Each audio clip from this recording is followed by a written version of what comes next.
A long time ago, in a village called Abaka, there was a girl named Oluchukwu. Everyone in the village knew her. She was very beautiful, with bright eyes and smooth skin. When people saw her, they would stop and stare because of how pretty she was. But there was something else about Oluchukwu. People were scared of her. She really hates men. Oluchukwu was not like the other girls in the village. She didn't laugh or smile with anyone. She always looked serious, and when men tried to talk to her, things got bad. She would not let them come near her. If anyone tried, she would beat them until they couldn't stand.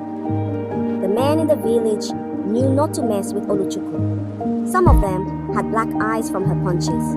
Others had bruises all over their bodies. No one wanted to feel Oluchukwu's anger. Even though Oluchukwu was beautiful, the men feared her more than they admired her. "Stay away from her," they would warn each other. "She is not like the other girls." People whispered her name like it was a warning. And so, Oluchukwu lived in the village, beautiful, but feared by all. One day, Oluchukwu went to the market to buy food. The market was busy, full of people talking and selling things. Oluchukwu moved through the crowd, not smiling at anyone as usual. She picked some vegetables and was about to leave when a young man, not looking where he was going, bumped into her. Without even thinking, Oluchukwu's hand flew through the air. Slap! She hit the man hard across the face. The sound of the slap was so loud, it stopped everyone around. The whole market went quiet. People looked in shock. The man was terrified.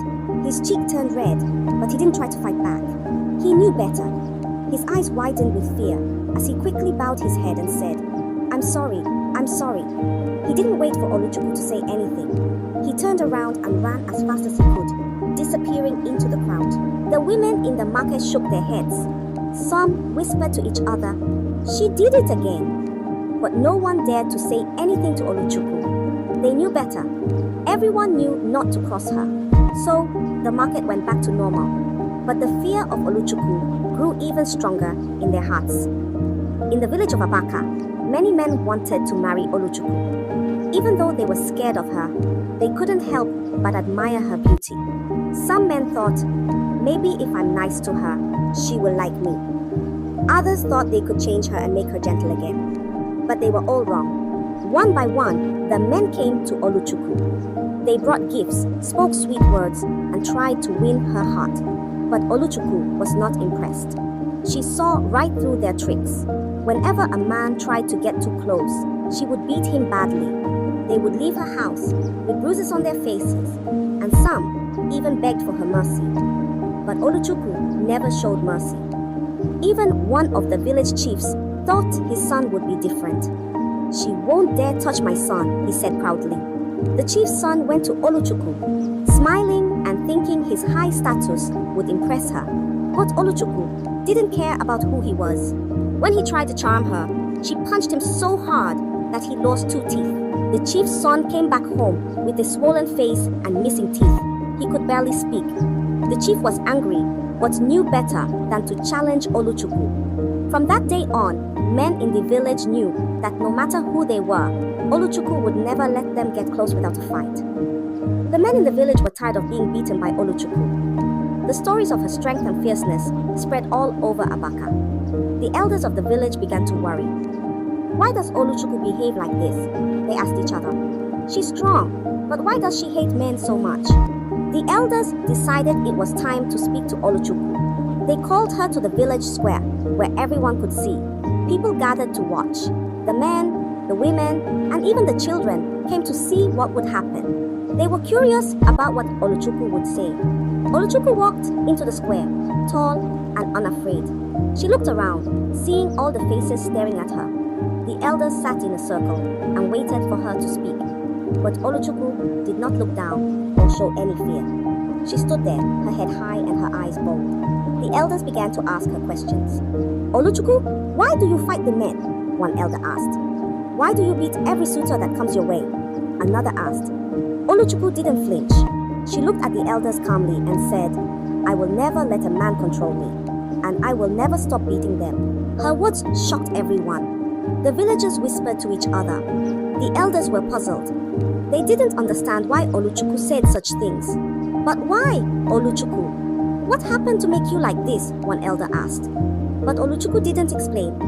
She stood there in silence, refusing to answer their questions. The elders were left with no choice but to let her go, even more curious than before. They wanted to know what had happened to Oluchukwu, but she kept a secret hidden. The villagers returned to their homes, still whispering about Oluchukwu's boldness. One hot afternoon, Oluchukwu went to the stream to fetch water. The sun was high, and the path was rough. As she walked back with her pot full of water, her foot slipped on a rock, and she fell hard to the ground. The pot broke, and her foot was hurt. She winced in pain, trying to stand, but it was hard. A farmer who was nearby saw what happened and rushed over to help her. He bent down to tie her injured foot, trying to stop the bleeding. But Oluchukwu didn't understand. She thought he was trying to take advantage of her while she was hurt. Without waiting, Oluchukwu's fist shot out. Bam! She punched the farmer in the face, making him fall back. "Don't you dare touch me!" she shouted, her eyes blazing with anger. The poor farmer, holding his swollen face, tried to explain. "I was just helping you." But Oluchukwu didn't listen. She was furious, thinking the worst. The farmer knew better than to fight back. In Abaka, men were not allowed to hit women, no matter what. So he stood up slowly, his face bruised and his body aching. He limped away quietly, leaving Oluchukwu standing by the stream. The story of Oluchukwu's rage spread like wildfire. "She beat a farmer who was only trying to help," the villagers whispered. But no one dared confront Oluchukwu. They knew what she was capable of, and her fearsome reputation grew even stronger that day. Despite her fierce reputation, Oluchukwu's beauty had caught the attention of the village prince. He was intrigued by her strength and independence. No one like her exists in the village, he thought. The prince believed he could win her over, so he began visiting Oluchukwu with gifts, fine clothes, fruits, and rare jewelry. Oluchukwu didn't push him away, but didn't warm up to him either. She remained cautious, her eyes watching his every move. The villagers couldn't believe it. "Will the prince be the one to change her?" they whispered. One day, the prince invited Oluchukwu for a walk by the stream. The air was cool, and the water flowed gently. As they walked side by side, the prince thought to himself, "Maybe Oluchukwu is starting to like me. She hasn't pushed me away all this time." Feeling confident, the prince made a terrible mistake. He reached out to hold Oluchukwu's hand, thinking it was a small, gentle gesture. But to Oluchukwu, it wasn't gentle at all. It felt like someone trying to control her, just like the men she had fought before. In an instant, Oluchukwu's temper exploded. Her eyes flashed with anger, and before the prince could say another word, she attacked him. Bam! She punched him hard in the chest, and then pow! Another blow to his face. The prince tried to defend himself, but Oluchukwu was too strong and too fast. She didn't stop until he was on the ground, bruised and bleeding. The prince's guards, who had been standing nearby, rushed over to help. They picked up the prince, who was too weak to stand on his own. His face was swollen, and he had cuts on his arms and legs. They carried him back to the palace as quickly as they could. When the news spread through the village, people couldn't believe it. "Oluchukwu beat the prince," they gasped. "No one has ever dared to lay a hand on him." The village was in shock. Even though they knew Oluchukwu was fierce, they never thought she would go as far as attacking royalty. The whole village whispered about it, wondering what would happen next. When the prince returned to the palace, bruised and battered, the king was furious. "Who would dare do this to my son?" he roared. The servants trembled, but they all knew it was Oluchukwu. No one else in the village had the courage to lay hands on the prince. The king immediately summoned Oluchukwu to the palace. Word spread quickly through the village.